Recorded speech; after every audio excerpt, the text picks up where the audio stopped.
What if you could scale your marketing without scaling your budget? Doesn't that sound appealing?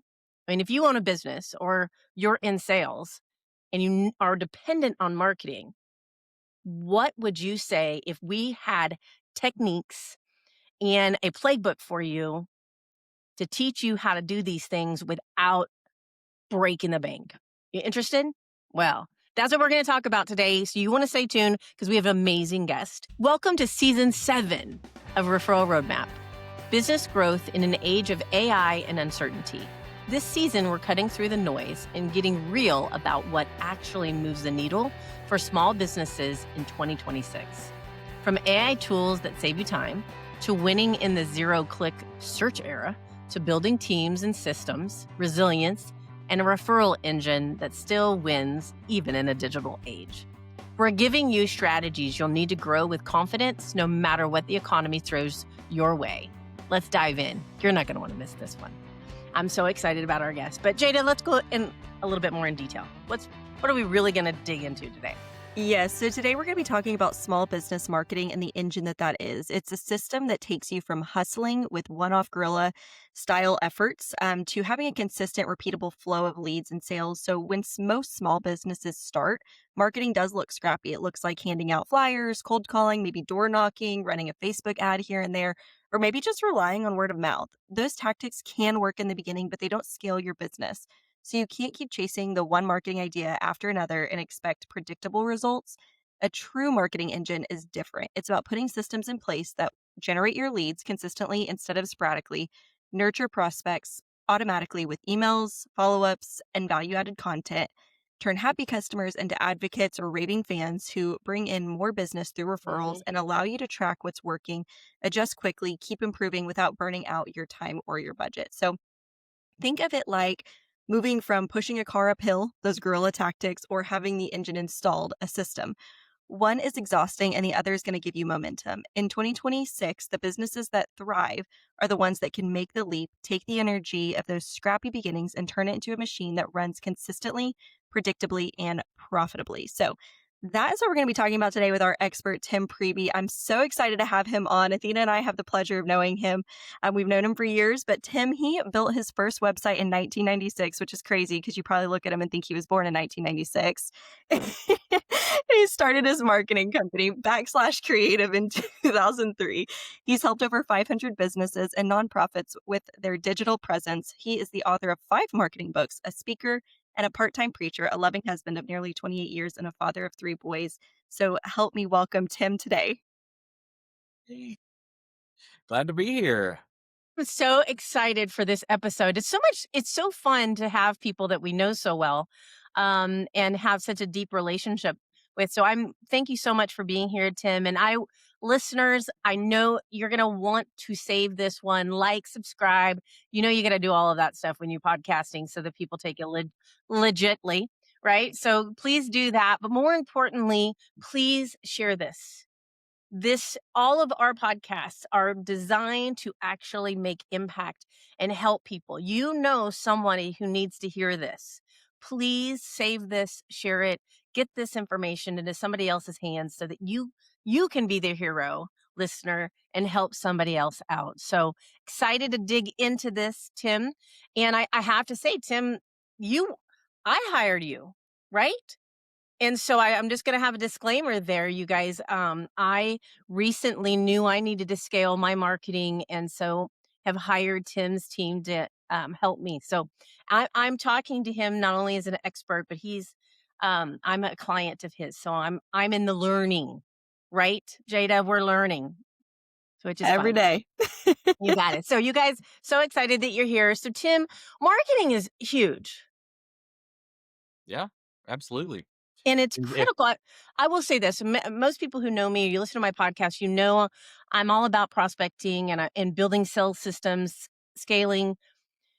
And I would say marketing for me is an area of opportunity, meaning there's much I need to learn. And the market is ever changing as well. So it's something you have to stay on top of. But I want to just say to the listeners out there, marketing is essential. It's very, very important. And it's critical that it's done correctly. So Tim, I just want to get in here. You've been helping businesses, well, like Jada said, since you were 12, since you look so young. Um, but what separates, um, let's say, what separates guerrilla tactics to a true marketing engine? What's the difference? No, that's a great question, and I'm actually a big fan of guerrilla tactics. And to kind of modify the Yeah. analogy a little bit of Yeah. what Jada shared earlier, I might say it's more like trying to steer a car without an engine, right? It can be done. It's just a lot harder than it has to be, Hmm. right? So some of those tactics can still be used, but it's once you put in systems and strategies, that's what makes tactics a lot more effective. And I mean, you have to use tactics, right? That's what you're using to execute the marketing. But most people are executing tactics kind of like the old saying, throwing spaghetti at a wall and seeing what sticks, right? I don't know anyone that's actually done that anytime, but maybe that's still done. But yeah, that's how most people will actually do their marketing. They'll hear about some shiny new object, right? And they'll go into there and start doing that and then get frustrated when it doesn't work or when it doesn't work nearly as well as it could. And like I say, that's like steering that car without power steering. It can be done, but you're making it a lot harder and take a lot more work than it really has to. And so those systems Yeah. and strategy, and especially with what marketing looks like in 2025 and 2026, putting them into a regular cadence, a regular system that can be repeated for most people. Monthly works well, but that can be repeated on a regular basis. I mean, that's kind of a non optional item, right? To really make the stuff effective. I have a question for you because I know, you and I are witnessing. I'm witnessing this with my clients. I know you are too, and we've had conversations. But if there's somebody listening right now and you're a startup business, can we be honest with them? You're not going to put your website out there and all of a sudden you're going to flip a switch and sales are going to be running at you just because you went into the online world. Is that correct? No, absolutely, absolutely. In fact, a lot of times I will tell clients, hey, most of your effort in early on in business, and it's even the same with nonprofits, although they may use a different word for it, should be in sales, right? You should be out there doing those guerrilla tactics that Jada mentioned at the beginning. But then at the minimum, what you have to understand is a lot of those people are going to turn around. It doesn't matter if it's a referral. It doesn't matter if it was a cold call, if it was a flyer they found somewhere. They're going to turn around and Google you online, search for you, right? And so, how do you show up when people search for you is hugely important. And the number one place you have the most control over is your own website, right? So, building a website, but also other things, right? Look at your competitor. If you Google them, what shows up, right? So you need to be aware of how you look online, even in those early stages when you're maybe mostly focusing on sales efforts. But then later, you probably to scale, like we're talking about, you want to shift into putting more into marketing. And that's when you really need to get strategic, or you're going to end up wasting tons of money and time. Right. Mm, So many yeah. people I've talked to have said, well, we were doing X, Y, and Z with this other company we were working with. And we were guilty of it in the early days for sure as well. Yeah. But we ended up wasting hundreds, thousands of dollars. It's not that they didn't do what they said they would do. It's that it didn't accomplish what they said it would accomplish. And so it's got to fit into an overall strategy. And so if you're doing your own marketing or someone on your team is, or you're hiring, make sure they can explain at a high level what's the strategy we're using, what strategic framework are we plugging this into. And we've done that together, right? Looked at all the things you were doing and how does that play in and how do the things interconnect. But early on, it's just, yeah, control what you can control as far as what people are going to find online. So glad we talked about that because I get asked these questions. I have clients. We have a mutual client, right? That we're helping, and I think that's important for people in that space that are listening. But now let's say, okay, I've got some momentum, and I'm a small business, and I'm looking at my marketing. what's one system that you're like, "Hey, look, if you gotta start there," what's one marketing system that you think for a small business should be the thing they "Hey, here's your foundation." Yeah, absolutely. In the early days, because of how the internet works, one of Yeah. the things you should have is a monthly cadence on content, right? And that can be a combination of things. It can be posts for social media. You don't want to necessarily do all of them, but find the one that fits your ideal client, ideal customer the best. You want some sort of cadence on blogging on your website. A lot of people don't know the number one way to rise in the search engines is writing helpful articles in your blog on your website. And so there's a lot more details that go into it. But that's one of the things that you should build in. And then email marketing. A lot of people think email is dead. Email is not dead. And in fact, there for a lot of businesses that maybe are not capitalizing on return business they could do, or repeat business with existing customers, email can be the most effective thing they can do, even if they didn't have a website. There's been a few cases where I've advised people, hey, if you've only got X number of dollars to invest it in email marketing, not a website initially. That's the exception for sure, but it's happened, and most people are underutilizing email. But making Mm, sure you have some sort of monthly cadence. I like to greatly oversimplify for people starting out, right?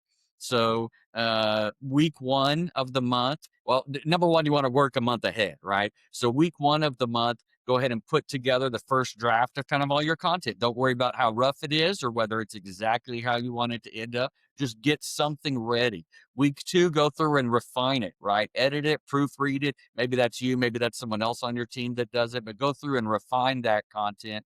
Week three, get it all scheduled, right? Most platforms now will allow you to schedule stuff ahead of time. Some of the social media platforms, you have to use a third party tool, but there are tools out there that exist. And then week four, relax, right? You don't have to do something every single week. Week four, relax. But then you've got, it's not stressful, right? I can't tell you how many times over the years I've heard about people that were just stressed out trying to make sure they came up with some sort of content every single day. And you just have to get a month ahead once. And then that stress is off mm. from then.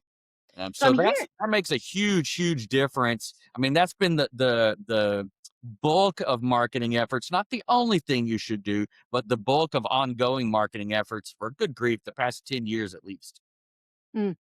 So I heard you say in there about you said cadence, right? Which is how often you do something. But I heard you say consistent and consistency. So are you saying that it's critical to stay consistent? Absolutely, absolutely. I can't tell you how many times over the year I've been asked, especially regarding social media, like, when should I post? What time? What day of the week?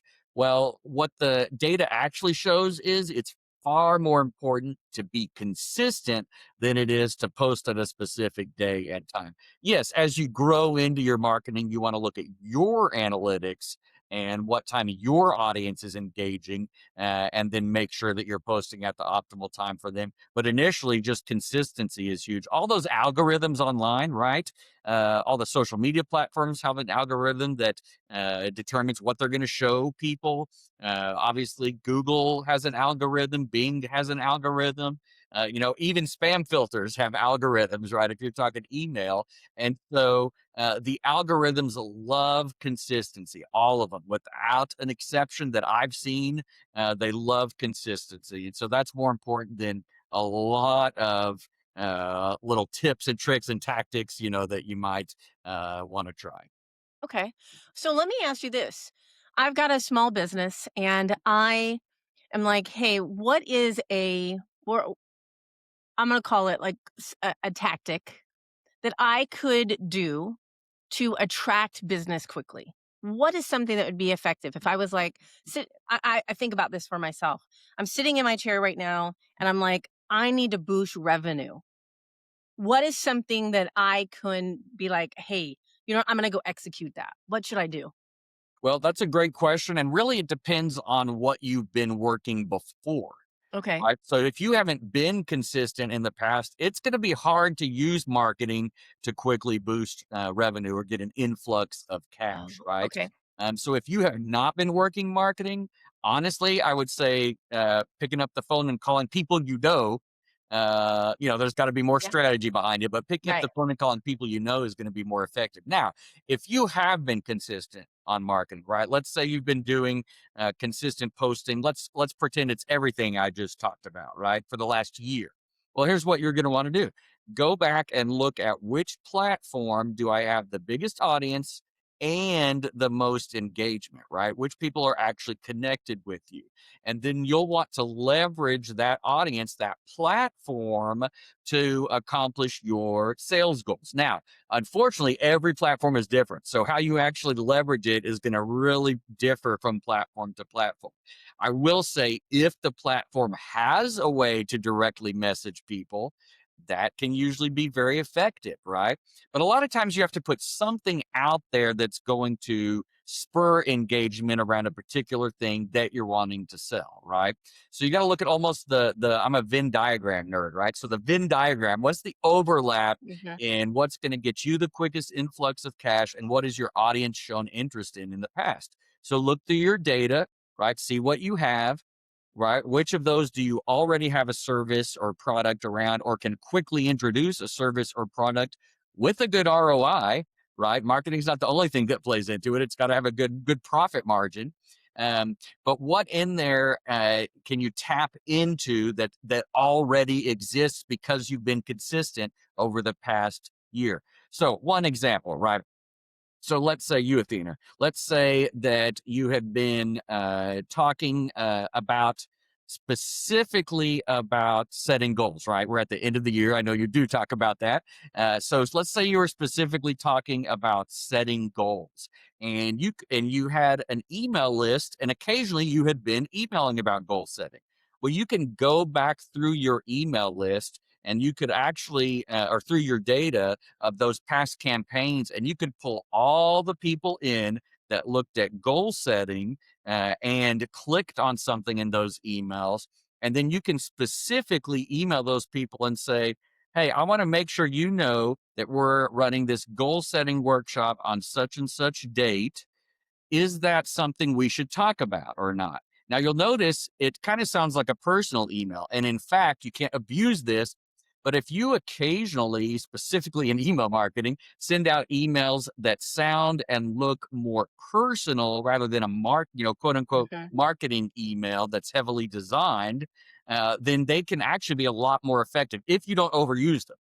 Right. Mhm. So occasionally send that out and use some personalization, look at all the data about what type of subject lines are being opened more often and read more often and clicked more often, but then just make it sound personal. That can make a huge difference. Again, Mm. this is a tactic that if you used it all the time, it would stop being effective. But each platform has something like that, right? Each platform has something of, number one, you can get in the data and see what's gotten the most engagement and then zero in on that. On Facebook, for example, if some of your audience you're not only connected with as a page, but they're connected with you personally, you can send them a direct message, right? You can set aside an hour and say, I'm going to send a bunch of direct messages to 20 people that reacted to this, ask them a quick question. Ironically, if you use the term quick question, it tends to be a red flag for people now. That wasn't the case a couple of years ago, but it's been Interesting. heavily used. Yeah. But you ask them, you say, hey, I got a question for you, da, da, da, da, da, and it sounds personal. And you set aside some time for people to respond and have a conversation right then that can prompt a lot of engagement and potentially, depending on what you're selling, can move the needle there as Mhm. well. But every platform is different, right? But the key is if you want to use marketing, you really have to have been consistent at it already before then. I love that. And what's interesting here is you can't get away from selling and prospecting in marketing when you're building your machine. I really hope the listeners are hearing that because I certainly would love as a business owner to be able to just create an online presence and build it and they will all come and the business just comes, right? I would love that. That would be lovely. But that's not how it works. And so I appreciate you really digging into that. But can I say something? I have a major pet peeve, and I don't know if you agree with this or not, Tim. So we can have a little dialectic conversation. I can't stand it when people DM me a sales pitch. Yeah. When they don't engage in a question, they just sales pitch me. I can't stand that. And especially, and Jada knows this is my pet peeve, when they're about weight loss. You know what I mean? You don't send a chubby girl weight loss DMs. You don't do that. When I teach classes and stuff, this is something I say. Don't ever say anything in a DM you wouldn't say if you met somebody for coffee. Because you wouldn't go meet somebody for coffee and sit down and say, "Hey, you look chubby. I have a product that I think," I mean, you would not do that. You wouldn't do that, and you wouldn't start a greeting with, "Hey, boss girl." Yeah. What's that? Well, I think part of the problem is some people would do all those things, and so that's not necessarily people you want to be friends with. But I mean, yeah, I am of the opinion that DMs have a time and place for sure, but direct selling through DMs to people you don't know or don't know well is not a good idea. No.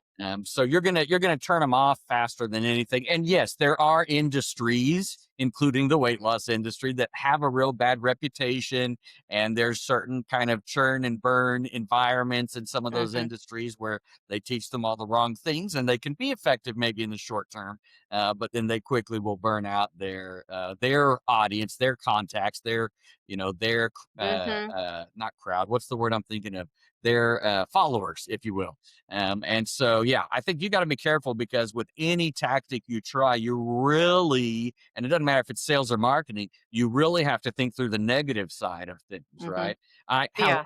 how my wiring is, or it may be trained now that I think about it, but I tend to think through what's the best case scenario that's going to happen with this, and what's the worst case scenario. And sometimes you're not ready for the best case scenario, right? Right. And Oh, yeah. so making sure you're ready for the best case, but also prepared for the worst case, or that it's an acceptable worst case. And so that's where myself, I would never do anything like that.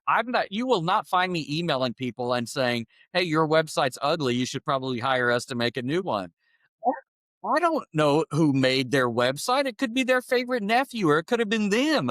And so starting out by insulting people, I can't tell you how many clients have forwarded me emails. The roofing industry is notorious for this for some reason. They get a lot of emails from digital marketing experts that say X, Y, and Z is wrong on your website. Let me help you fix it. They don't look at the website before they send those, right? And so I have to walk my clients through. They didn't even look. Actually, you can see that's not the case, or that's actually not important for you guys because X, Y, and Z, and they don't know anything about you, so they wouldn't know that. But just starting out by insulting your prospect, who, by the way, wasn't even a prospect in the first place, it seems like a big mistake to me. Yeah, let's just not do it. Yeah. I mean, let's be kind. And it's just not, I don't know, I just not, it's a pet peeve of mine. I've started, when I get them, I just tell people thank you, but no thank you. Because if I don't do that, I get repeated. And I'm like, no. But anyway, I digress on that because it just is a pet peeve. But one of the other things that I want to talk about as we're talking about strategy with marketing here is, and I know this is a little humbling, like, for you too, but the need to track it. You have to, right? We need to be tracking it. We need to have the data. Why do we need to do that? Why is that so important in marketing? That is a great question. And let me actually start by the kind of tracking that's the wrong way. And Okay. honestly, this is what I was exposed to for years. And so that's why I thought tracking data is dumb. That's an oversimplification of what I thought. But it's why we kind of fell behind the curve a little bit on this. So what I heard for years, and what plenty of agencies, freelancers, or marketing freelancers, marketing agencies are still doing, is giving numbers that don't tie back into any business goal, right? Or not explaining how it ties back into any business Mm. goal. Once Yeah. social media came out, we started calling those vanity metrics, right? So, how many hits is your website getting? How many followers do you have on Facebook, right? How many email subscribers do you have on your list? Those things need to matter if you're tracking them, but you only if you can tie them back into a business goal. And so, um, for years, I didn't hear marketers talking about that. Now, maybe I wasn't listening to the right marketers, completely possible. But if your marketer is handing you a report every month and you don't know why or if those numbers are actually important, then data and tracking is useless. On the other hand, right, if you have specific business goals, a good marketer is going to tell you, here is a metric that is a milestone, right? They may call it goals, but it's more of a milestone toward those business goals. So if they can track what they're, excuse me, tie what they're tracking back to those business goals and explain it to you, right? Because that's important as well, Yeah. then those can be relevant. And in fact, can be invaluable. I mean, we just talked about going back and seeing, hey, what has someone been engaging with? So a lot of our clients, you do this, Athena, use HubSpot. In HubSpot, we're able to say, hey, who clicked on a link in an email about goal setting, right? We'll use that as an example again. Well, you could be just adding those people to a list, right? HubSpot will let you do that. And so over time, you can be adding people to a list of goal setting. You might be doing that with multiple lists, and then you can look at your list and say, which of these lists is now biggest, right? Which one is lowest? Maybe I don't talk about the one that has the lowest number of people on it already. And then there's other things like open rates, click rates for email. There are visits and length of time on site and bounce rates. You can get into all sorts of nerdy stuff. And believe me, I could nerd out about that stuff for sure. And someone needs to be looking at some of that information, even if it's you as a business owner with some sort of dashboard. And even if your dashboard is just a spreadsheet that you pull info into every month that's got like Mhm. 2, 3 metrics from each platform, that's a lot better than no metrics as long as it ties back to those business goals. Mhm. I think it's critical. I know Jada, do you wanna chime in here? Because I know you understand in your day job the importance in marketing of tracking. You wanna chime in here? Yeah, definitely. I mean, I would say, especially whenever it comes to email marketing, that's the first thing that popped into my mind when Tim was talking is, what worked well in the past and what didn't work well, and how can I learn from that? And that's how a lot of what I do tracking wise for emails specifically is whenever we're doing a lead nurture campaign, like a drip campaign that's going to continue nurturing leads, I'm gonna look back, or even a newsletter. I'm gonna look back and see, okay, what has worked in the past and what hasn't worked as far as open rates, click rates, conversions to download a form. And I'm gonna go to really dig into that and figure out, okay, why do I think that subject line worked and why it had so many opens in comparison to a different email, and really dig into the root of that. So I would say from a tracking standpoint, that is helpful as well. Um, and then, yeah, I mean, you if you're I just think about, like, whenever people tell us that they don't track anything, it kinda blows my mind because 'cause I'm like, "How do you know what to do next?" I'm like, how do you know if what you're doing is worth your time or if it's not? Or, if it's repeatable? And I think it's so critical. When I talk about my 10 steps, tracking is one of them, and I know it's the least glamorous, it's not foofy and, everybody's like, tracking."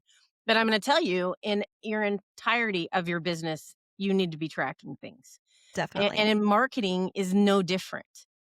Um, you know, you should know what marketing streams are bringing in leads. You sh And Go ahead. sorry, I was gonna say to your point too, everything in business, how do you know how many leads you need to have the amount of sales you need for the goals that you have set for yourself if you're Mhm. not tracking? Yeah.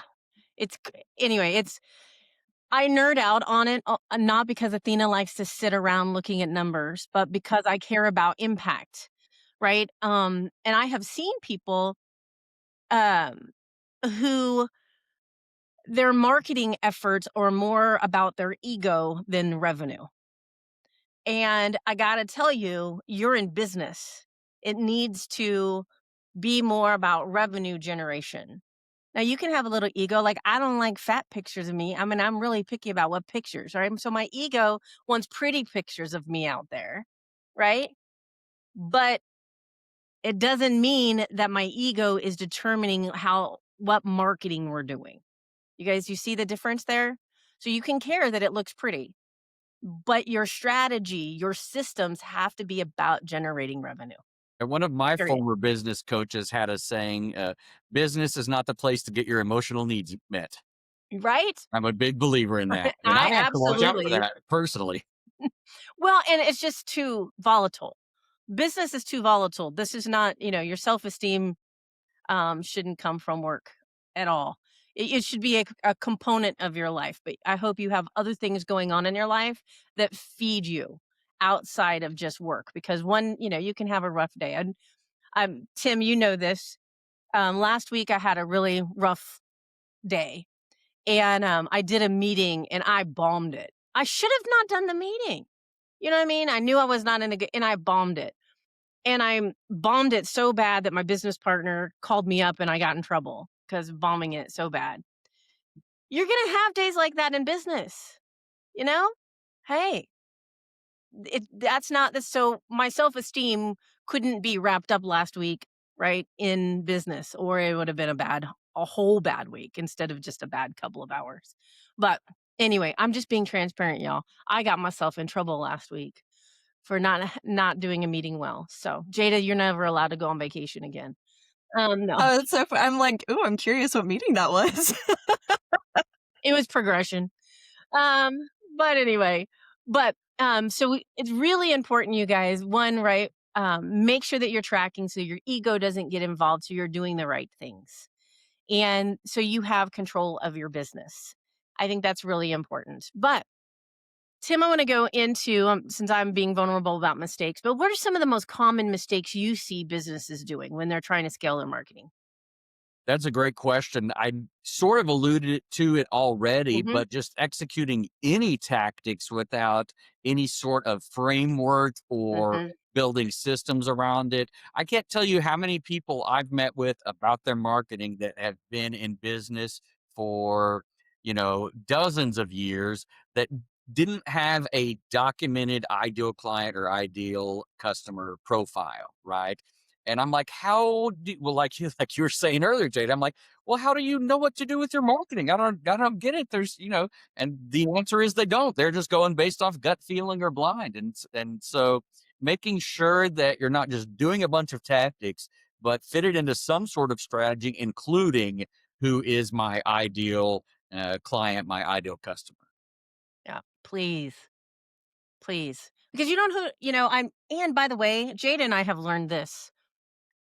They're changing. You have to be, I mean, it's not like, hey, I built it and I'm going to put it on a shelf. They're an organic, breathing, changing entity as buying cycles change, as buying psychology changes, as market shifts change. You guys, this is not I have it, I got the t-shirt and I never have to do it again. That's not how that works. I wish. But so really important, know your target market. You guys all know I feel like I'm plugging myself here, but hey, it's in the book. It's a step. It's for real. Super important. All right, 2026. What I'm a small business person. Tell me, Tim, Athena, you have to do pick 1 to 3 things, Tim, that you're like, "Athena, you must do this in 2026 for marketing." Yep, absolutely. Well, number one is not going to be a surprise. Document your ideal client, your ideal customer if you haven't already. I mean, I would do that before you do anything else. Your ideal client profile, your ideal customer profile should determine where you're present online, or at Mhm. minimum how much effort you put into one platform compared to the other, right? So document your ideal client. If you still don't know anything about AI, this is the second one. It's time to get in there, right? If you're not using AI, you're wasting a bunch of time. Now, I love what Darren Hardy says. I may get the exact percentages wrong, but humans should be responsible for the first 30%, AI the middle 40%, and then humans again the last 30%. And I mean, obviously, that's going to differ on a case to case basis. But what you do see nowadays a lot out there is content used to be hard to come up with. Well, now that you have AI, it's a lot easier, and so it needs to be a lot higher quality than it Mhm. did before. Google doesn't mind AI content. They're okay with it as long as it's high quality. And I'll let your listeners Google the acronym EEAT. That's how Google determines if something is high quality or not. But learn AI, learn how to work with it. AI should be a conversation. It should not be you putting in a question, it giving an answer, and then you doing exactly what it said. So that's number two. Number three, right? Again, this is not going to be a surprise. If you're not already doing it, create consistent, Mhm. repeatable, strategic processes that you can do month in, month out. Now, you need to review them just like you would your ideal client profile, your ideal customer profile. Review them on a roughly yearly is not a bad idea, and really deep in if you've gone 5 years without reviewing them, right? But build that repeatable process and then make it habit, right? Make Mhm. it habit, and that's what you need to be successful in marketing. At least the top three things in 2026. All right. You got that, listeners? I think that's really critical. And if you need help with the target market, Jada, can you put a link in there? We have a course that we have available that we can make sure that you can get help with, so that Yes, you and can I have was that. gonna link your, Great. target market and your tracking course because I think both of those would be helpful based on Mhm. this conversation today. Yeah. It just don't do. I mean, don't go blind. That's what Tim is saying. Let's have a strategy. Let's have a plan. Jada, I know you've got some science. There's got to be Always. science talking about some tracking. Always. Well, I do have some science, but I'll keep it short and sweet so we can hit the rubber meets the road. And thank you, Tim, for all the wisdom you've had today. Stay with us because we may wrap you back in. But yes, so the first set of statistics that I found was from a Nucleus research study, and they found that for every dollar spent on marketing automation, companies saw an average ROI of $5.44 in the first 3 years. So I think that that shows that systems and automation do often pay for themselves many times over. Mhm. The second set of research shows that around 76% of businesses using marketing automation report a positive ROI within 1 year of implementation. So I think that means even in the early stages, systems can be producing value fairly quickly. And then the last one that shows that referral leads convert better and cost less. Referral marketing yields 3 to 5 times higher conversion rates compared to other channels, and customers acquired through referrals also tend to have a 16% higher lifetime value versus non referred customers. So I think that those numbers prove that referral systems aren't just the nice to haves, they're powerful engines for growth.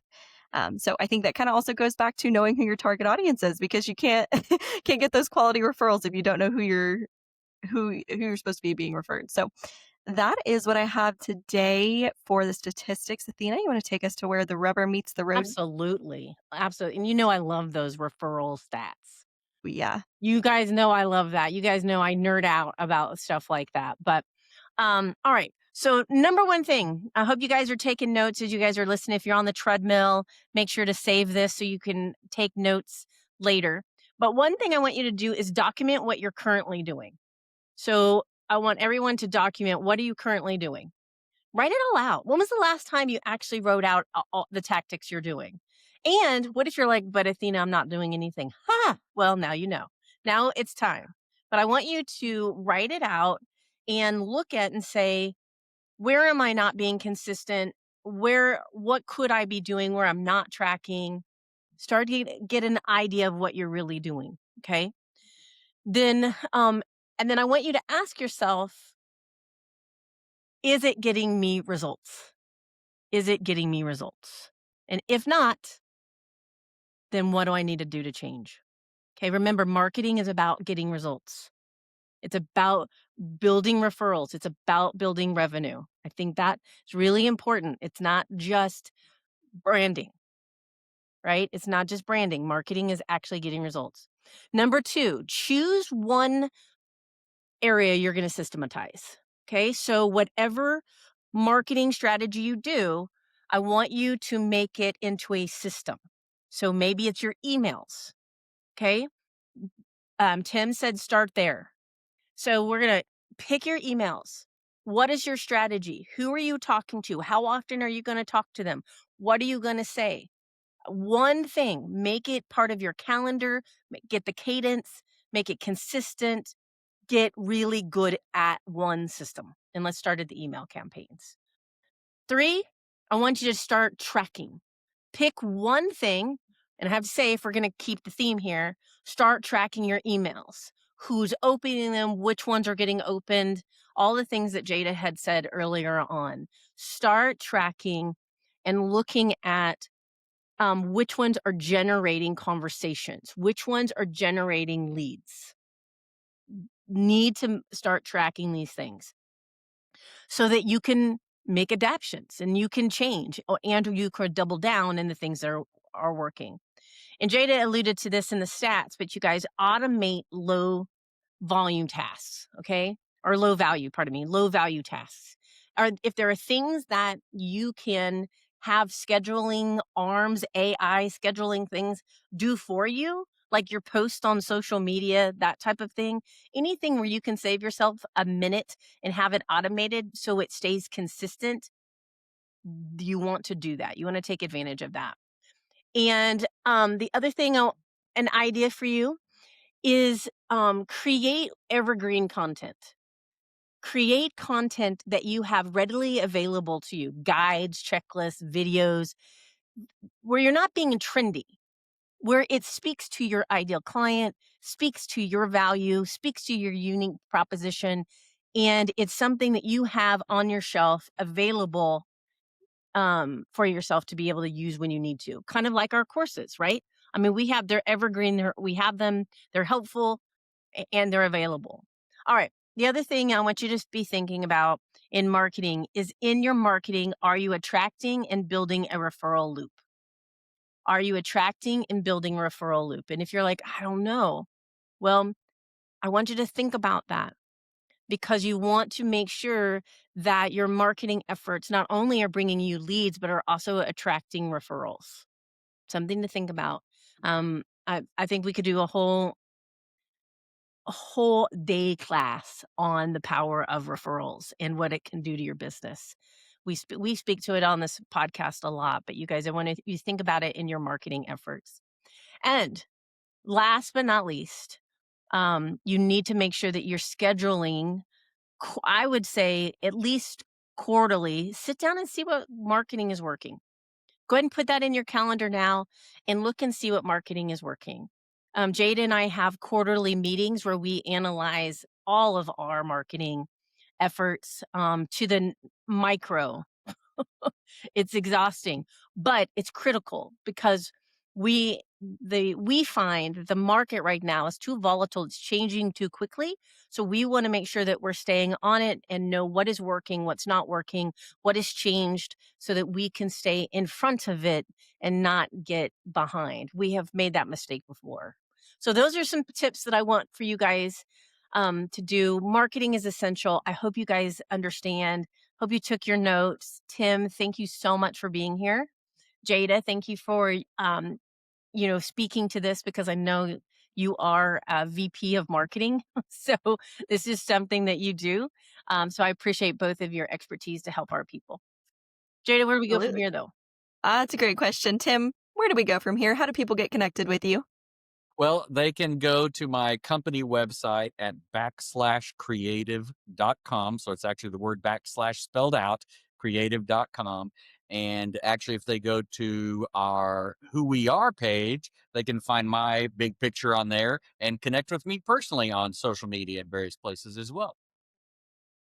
Awesome. Well, I will make sure that that link is in our show notes. That way, everyone, doesn't have to learn how to spell /, even though it's probably easy, but Not for me. I'll put that in our show notes. But otherwise, if this episode was applicable to you and your business, please subscribe, share it with someone else who needs to hear it, and leave us a review. That way other people can find us easier.